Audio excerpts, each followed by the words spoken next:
Hello? Hey Adam, it's Tyler. What's up? Oh, hey. Not much. What's going on? Hey, we need a really good way to start off this episode. We just need to grab people right off the bat. Any ideas? Well, how about we race a car against a jet fighter? I'm pretty sure Top Gear already did that. How about we make a car into a space shuttle? No, I think Top Gear already did that too. How about we build a couple amphibious cars?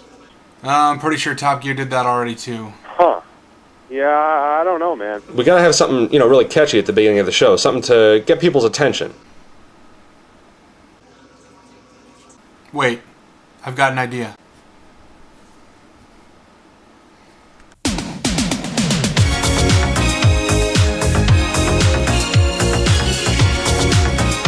On this episode of The Review, our project car returns to Synaptic 3 for some gauges. Subaru's Sport Shift technology confuses the crap out of us. Eurojax's 2001 RS meets its maker.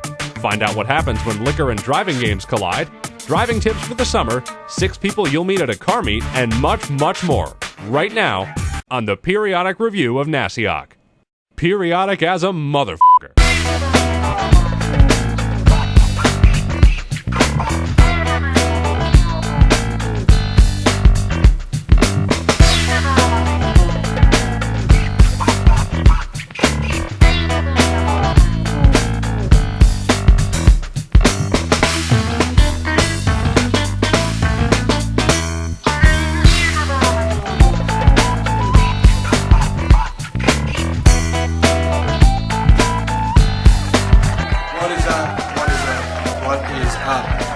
Welcome to the long-awaited episode 6 of PRoN. I, of course, am Eurojax, and Alacrity 024 is somewhere around here. And thanks for joining us on what will be the last episode of PRoN, Season 1. Of course, you know this already if you went to our new website, which leads us to... We have a new website. Periodicreview.com is where you'll find a running blog, sneak peeks at new episodes, and every video we've ever made. So bookmark the hell out of it and check back often.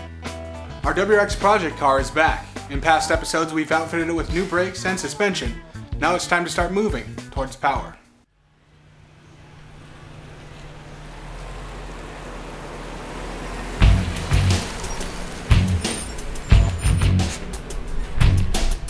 Since we first started building our project car, we've had more and more help from our friends at Synaptic 3. A few months ago, we decided to make it official. From now on, Synaptic 3 will be performing all the work on our project car and treating it as if it belonged to one of their customers. Our car will receive the same meticulous attention to detail that Synaptic has built its reputation on. Today we'll be installing 3 gauges on the project car from the Mad Dad series of gauges. And the reason that we've decided to go with those is because they're electronic gauges. They have warnings and settable parameters. They are going to be boost pressure, fuel pressure, and oil pressure. And we'll be installing them in a carbon fiber hood, which is hard to damage. Here at Synaptic 3, we take a very serious approach to the way we install and deal with electronics. First off, most of the gauges that come from all various manufacturers come pre-packaged with scotch locks, butt connectors, splices, all kinds of things to make the install easy. We throw these away. So we solder everything, heat shrink that soldered connection, tape wrap it, and then loom it. And that happens on everything we do, even under the dash.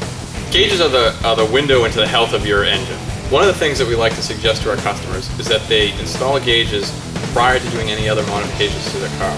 This gives them the ability to A, monitor the improvements that they've made to their car, but B, give them that safety measure of knowing what the car is doing, and if there is a problem, they can see it before it becomes a catastrophic problem. The gauges we'll be installing today are electrical gauges. One of the reasons we like to do electrical gauges is because you're not bringing fluids into the cabin. Even though we use grommets everywhere, we'd still prefer not to have those types of things like fuel, oil, coolant coming into the cabin where the passenger resides. For the boost pressure gauge, we're going to tap into a line that shows us boost pressure and vacuum.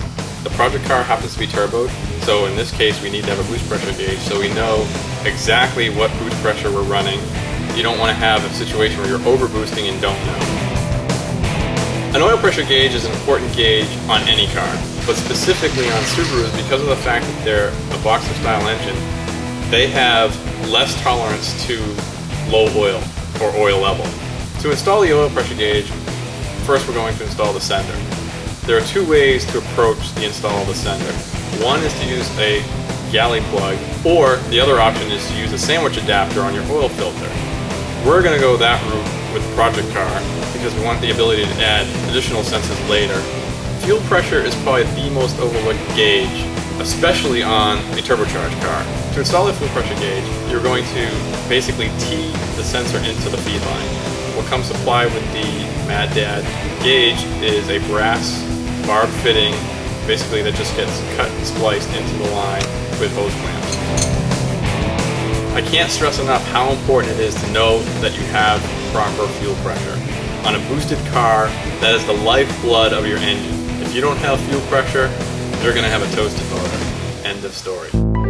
Basically, once you've installed your sender, then it comes down to running your electrical lines to your gauge and plugging it in. Anywhere we pass wires through a firewall, we put a grommet there. There always needs to be a grommet. Vibration will cause the wires to move slightly and chafe, and eventually that chafing will cause the wire to get either cut or short out, and you can either fry your electronics or cause a fire. So grommets are very important. As Ron set to work running the wires for our gauges, Synaptic 3's reputation for attention to detail and never cutting corners became obvious. Every part of the install was well planned and carefully thought out.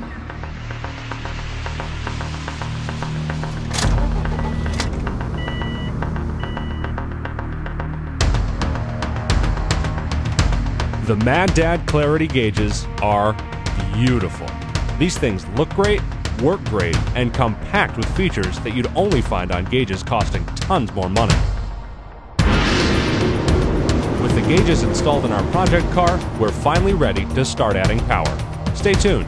In upcoming episodes, we'll be performing modifications to extract more horses from our 2-liter turbo, and we'll be getting it ready for the track with help from Synaptic 3.